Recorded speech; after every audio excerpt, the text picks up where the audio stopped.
But I go back to the Matrix, right? When Neo's first put out, Lyndon, he's walking in, he thinks he's in the Matrix, and Neo's looking around, getting bumped by people. Morpheus is just walking and ain't nobody touching him, right? It was the funniest thing to me. I'm like, how is that possible? But he says that the people are so enamored to the system, they will fight tooth and nail to protect it.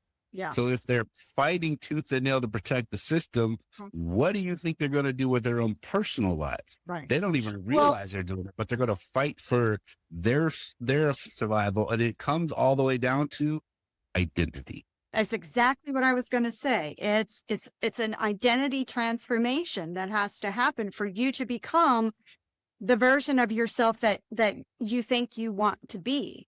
Because if you were that, then you would have all of the things that you want to have. And so if you don't have the things that you want to have, an identity shift has to happen.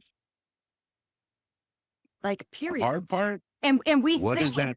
We think we can be our old version and then just do more, because that's kind of part of like the Matrix, the systems of control is like, well, do more, work harder, and you'll have that. But that's not it. That's not where the transformation comes from. No, but again, the other thing is, what does identity mean? Like, we could go deep into that because it has nothing to do with your physical appearance, your gender, none of it. That's your identity. It has nothing to do with your character, your personality. None of these things that we place as our identity are what needs to shift. And that's the part where like, So it's the ego mind. That's really what we identify with, I think, is the ego mind, because that's all of the different, the versions of ourselves. Right? Okay. And so,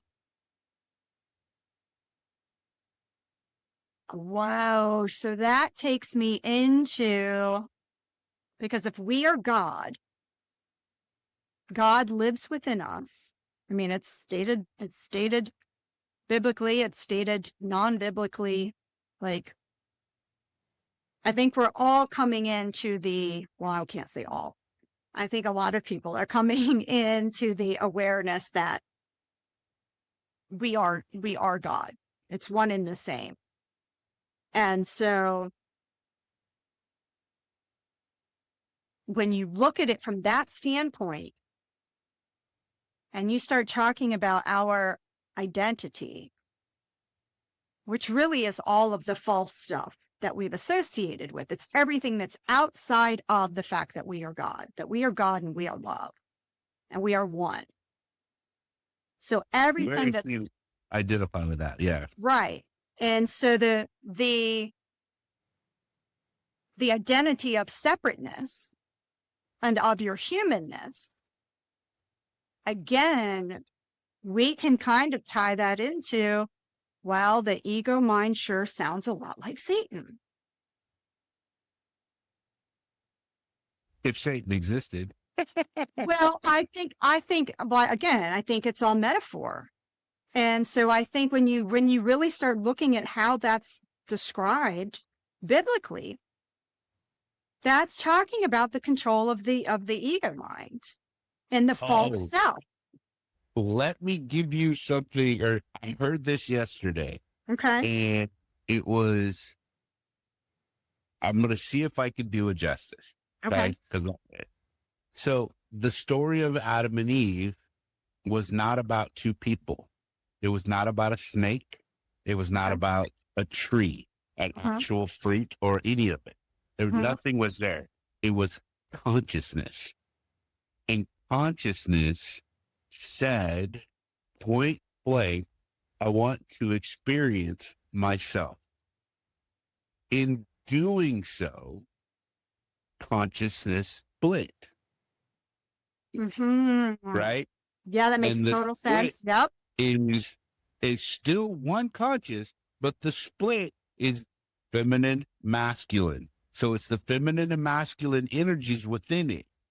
In order to experience itself, as itself, there must be contrast. Contrast was the fruit. Now now you hear, now you know the difference. The fruit representing light and darkness. So in order to know the light as the light, not as something you just see all the time, you don't know that it's light because it's all you know. Right. And so there's darkness. Now you know that there was light because the light is gone. So that's what the story's about. And the great thing about this, I don't know, when I listened to it, I was like, oh my gosh, this is the rise of the feminine, the divine feminine, because it basically said that when Eve ate of the tree, if you will, then it's the tree of knowledge of good and evil, light and dark, right? Not good and evil, but light and dark. That she freed the world, not cursed the world. Be able to experience itself as it is. In order to experience itself as it is, there had to be darkness and there had to be light. You had to have the both. You can't have choice. And this is one of the things that all throughout, Christianity, no one argues with this, though I cannot really truly find a scripture that says these words. Okay.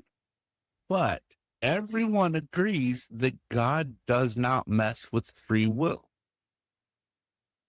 Doesn't mess with free will. So if he doesn't mess with free will, then you doing, say whatever the choice is or whatever you're doing, God's letting it happen, so to speak. Right. Because it will not interfere with your free will. So if it's consciousness splitting to experience itself, which I've said, like, that's why I've said, like, well, we're God. We're here God had to have a vehicle to come into to be able to experience itself because it is unseen. It is in the realm of unseen, in the quantum realm. You need a spaceship to get around, pretty much. So we're spaceships. So I love this. People are going to be like, that chick's fucking out there. That's it. That's all right. You need a vehicle, you need an avatar or something. That's all right. The thing about avatars is the identity piece, you never lost. Like, you knew you stepped into this, that your consciousness went into this body, right? And if we're talking from the movie, right? So, well, that's going to be a little bit different because I don't know. Keep going. How is it different? Keep going. Because I don't think it's that simple. I don't think that, well, okay, hold on. So if we stick with the understanding that we came in, that we knew we were God, and we came in to experience ourselves. We've got the brain, which is our computer. It's where our software and our programming and our updates, and we clear the cache and we clear the cookies and all that stuff. It's where all of that goes on. And last conversation, you said the heart is the real brain. I agree. Yes. I agree. Because that's where we feel.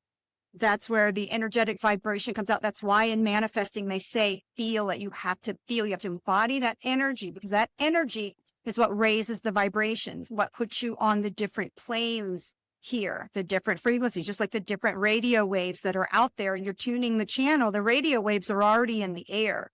You're just tuning your dial to the number to pick up the certain one. And so our heart does that. And our thoughts are out there too. Everything's out there in this realm. And so where was I? I just bunny trailed. What was I saying? We're talking about how simple it is as far as coming in, knowing your God. Okay, right. So we forgot gosh, I think it's going to go back to your systems of control and the matrix.